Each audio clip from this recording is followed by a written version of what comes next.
Hey guys, Sydney with Elevate Flow Space here. This time I'm going to be teaching you another hoop basic, and that is the isolation.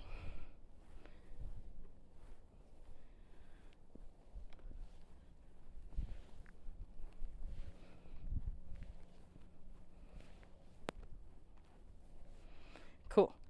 So that's what that looks like. To get started with it, you're just going to have one single hoop. The way that I originally learned this is that you hold it with the bottom of your hoop right across from your belly button, okay? So this is the grip.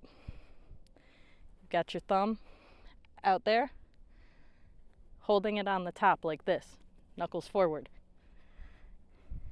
Level it with your belly button, right about here. And then the goal is that you don't want the hoop to like move outside of this center point, right? So here's the center of my hula hoop. I want to keep it rotating around this.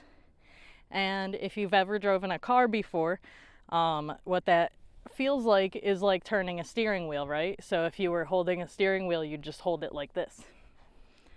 Instead, you're going to hold the hoop like this. So pretend you're holding the bottom of a steering wheel. This thumb, point up.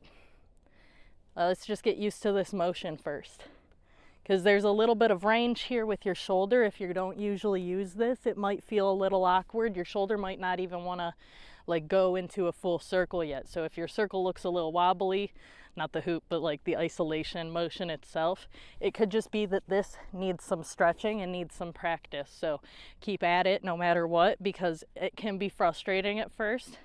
But your shoulder learns this motion. So I would say practice with this motion. We're keeping it at the belly button. To the right, to the left, to the right, to the left. Now to complete the isolation, let's start with the one that your thumb goes forward. So lead with your thumb. You get to the top, let go, and re-grip it on the other side. So here's what that looks like up close. That's all it is. So you're down here, and then it comes up. And when it gets to this point where you're like, oh my gosh, my arm doesn't go any further this way, you let it go.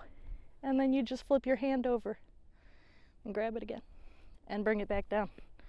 Okay? So here we go. Let's start over. We're down at the bottom. Follow your thumb up. Let your thumb guide it up to the top. Oh, it's too far. Let it go. Oh, the wind blew it out of the way a little bit. And then you're going to grab it again and bring it back down to the starting position. Okay?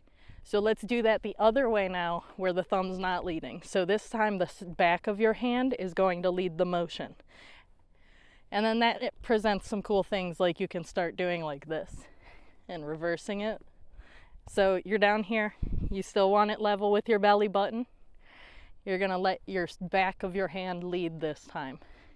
And this is pretty much the same thing once it gets up there, okay? So you go all the way to the top. You get as far as you can before your arm's like, I don't do that. You let it go and just flip it over. Practice this movement too. Just practice doing this.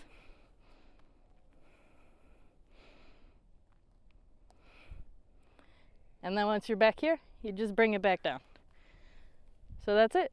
That's how you do an isolation.